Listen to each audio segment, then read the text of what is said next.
Hepinize merhabalar. Bugün LG OLED TV ile karşınızdayız. Bir arızası var. Ona bakacağız. Şimdi size de göstereceğim.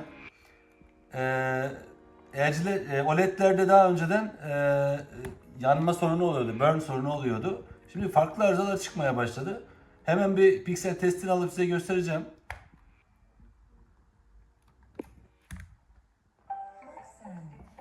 Şimdi bu arıza moda olmaya başladı LG'lerde. Muhtemelen yine ısı kaynaklı. Üstte zaten şimdi gözüküyor şu anda. Şu üstlerde. Reklam geçsin. Yakından göstereceğiz.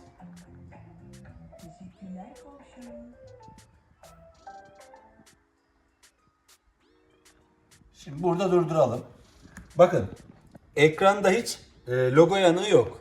Burn yok. Yanık yok. Fakat bunlarda da bu şekilde üstten siyah siyah, yani akmalar gibi, sanki mürekkep akışı akmış gibi bu şekilde leke oluyor. Bu üründe şu an daha yeni başlamış. Bu aşağı yukarı yarım santim civarına kadar inebiliyor. Boydan boya iniyor hatta. Hatta bazılarına komple olabiliyor. Biliyorsunuz bunlar da cam olarak, yani ekran değişmiyor. Komple şu kasa halinde çerçevesiyle beraber LG'den geliyor sadece. Onun dışında cam olarak dediğim gibi değiştiremiyoruz. Şimdi yeni panelimiz geldi. Yenisiyle ekran değiştireceğiz. Şimdi kapağını söküp onarıma başlıyoruz. Evet, arka kapağı sökerek işlemlere başlıyoruz. 5 tane vidası var.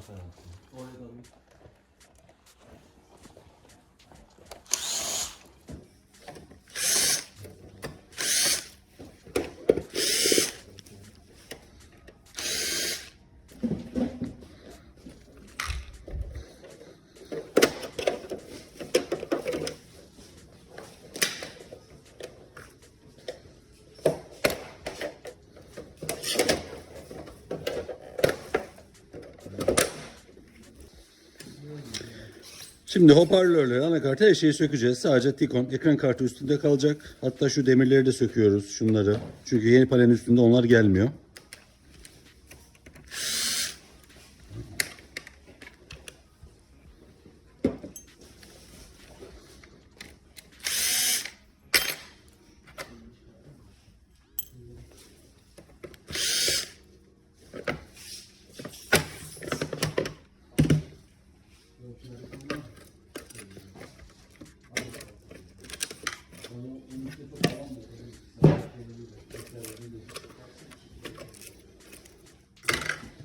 Şu demiri de söküyoruz.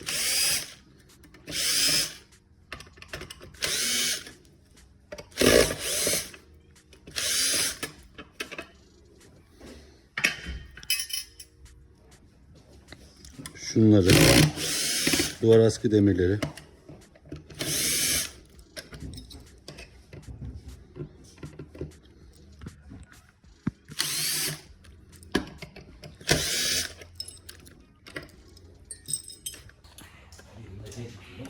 LVDS'ler.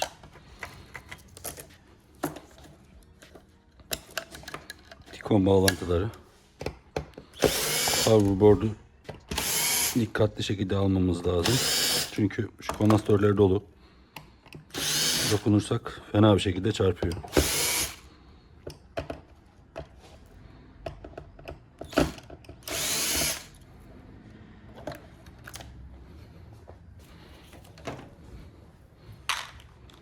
Anakartı alıyoruz.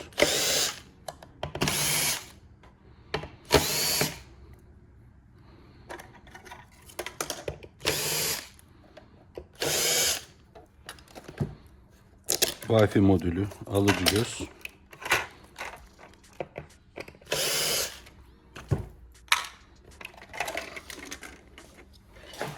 Evet. Geriye kalan parça sadece Tikon ve kabloları. Her şeyini söktük.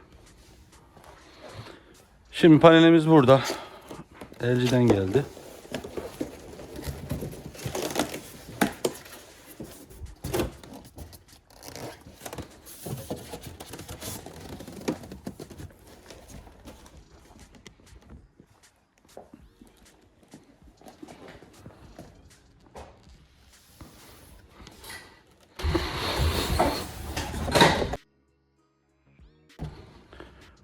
Şimdi söktüğümüz gibi monte ediyoruz.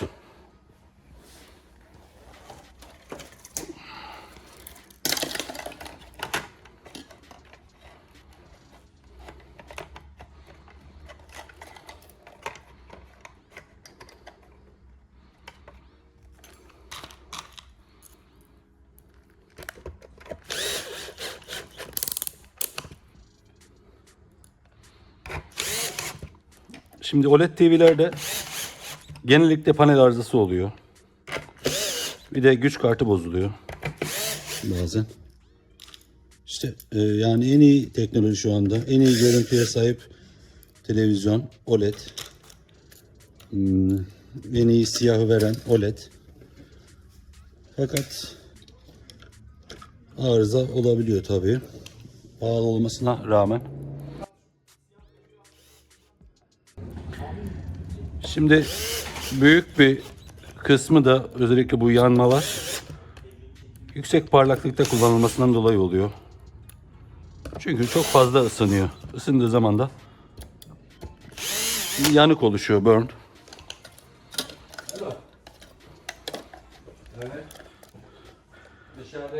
Ama OLED kullanan birisi de diğer televizyonları kullanması biraz zor oluyor. Çünkü alışıyorlar bu görüntüye.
Her şeyi bir kontrol edelim.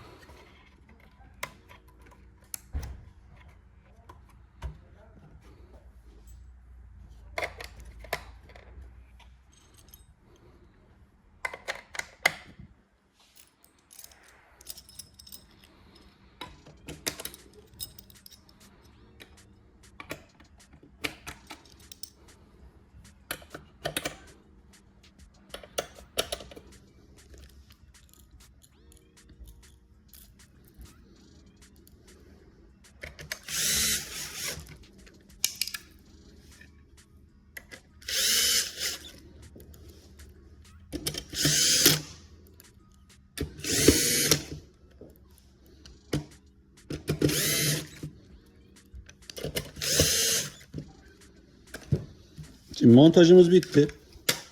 Bir kapağı kapatmadan kontrol edelim.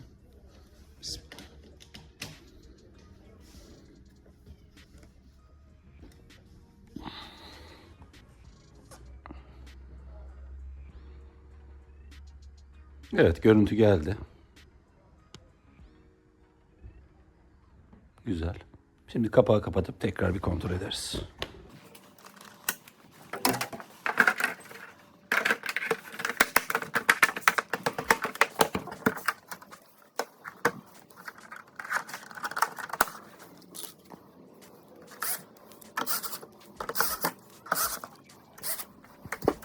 Evet, panel değişimimiz tamamlandı. Alperen şuraya yakında çekebilir misin? Bakın panelin jelatinli geliyor zaten LG'de. Bunu müşterinin evinde çıkartıyoruz. Bakın şimdi bu burn olayına, yanma olayına ya da diğer arızalarda en büyük sebep, bakın müşterimiz canlı modda kullanmış. Bu da çok fazla ısınması neden oluyor. Şimdi ayarlara girip canlı modunu bir kere kapatmamız lazım. Ya güç tasarrufu ya da en azından standart modda. Bakın ışığı kıstı. Yani ledlerin seviyesini, voltajını düşürdü. Gelişmiş ayarlardan da parlaklığı, OLED piksel parlaklığını düşürmeniz faydanıza olacaktır. Çok önemli bu. Zaten parlaklığı yüksek OLED'lerin. O yüzden çok fazla parlaklık tavsiye etmiyorum. Bu şekilde kullanabilir müşterimiz. Şimdi tekrar girelim piksel testine. Bakalım bir sorun var mı? Şöyle. YouTube'u açalım tekrar.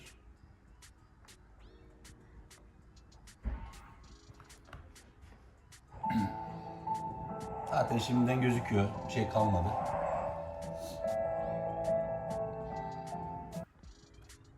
Evet. Yine burada durduralım. Göster Alperen. Herhangi bir sorun kalmadı. Sıfır zaten. Komple orijinal panel. Şuradaki yanıklar gitti. İnşallah bir daha tekrarlamaz. Bir de buradan şunu sormak istiyorum. OLED TV kullanan müşterilerimiz, kullanıcılar, Samsung, LG, Sony, Philips bunlarda da var. Nasıl problemler yaşıyorlar ya da televizyonlarından ne derece memnunlar? Görüntü olarak bir sorun olacağını zaten sanmıyorum. Çünkü en iyi görüntü OLED'lerde şu anda. OLED'lerle ilgili bir problem yaşayan varsa yorumlara yazmasını istiyorum. Onun dışında da kanalımıza abone olursanız seviniriz. Yorum ve beğenilerinizi bekliyoruz. Farklı videolarda görüşmek üzere. Hoşça kalın.